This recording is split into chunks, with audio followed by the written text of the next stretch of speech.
According to the World Wildlife Foundation, the number of trees cut down every minute is equal to 48 football fields. This process is referred to as deforestation, or the large-scale cutting down of forests, and is a particular concern in tropical rainforests where there's a lot of biodiversity.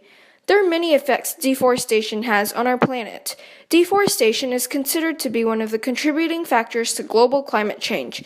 According to the World Wildlife Foundation, 15% of all greenhouse gas emissions are caused by deforestation. These greenhouse gas emissions contribute to rising temperatures, changes in patterns of weather and water, and an increased frequency of extreme weather events. This is because trees absorb greenhouse gases and carbon emissions. Without trees, carbon dioxide builds up in the atmosphere and does not cycle through as it usually would in the carbon cycle. Trees also produce oxygen and are crucial to the water cycle, releasing water vapor into the atmosphere. Without these trees, the temperature of our planet will increase exponentially. Many different animals live in forests, such as frogs, sloths, and orangutans. Before companies start cutting down trees, they have to make sure no animals get in their way.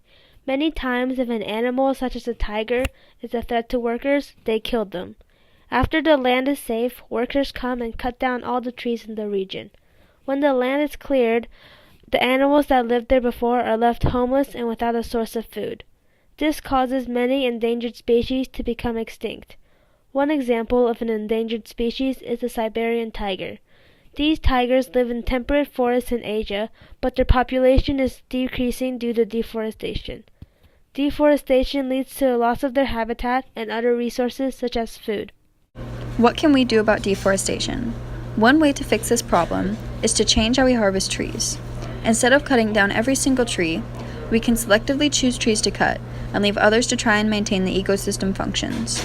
Another solution is to plant more trees than we are cutting down, which is where our invention comes into play. Our prototype is an example of genetic science at its best. The simple production of genetically modified trees allows it to grow in only a month. First, a tree seed is placed in a solution and let to sit for 1 day. The solution modifies the growth genes of the tree, which speeds up the process of cell division and causes the tree to grow exponentially until it reaches full height, much like the growth cycle of a cancer cell but without the mutations. Then, a seed is placed in soil and watered with some of the formula laced into the water and let to sit for 2 days. After that, the tree is ready to plant and grow.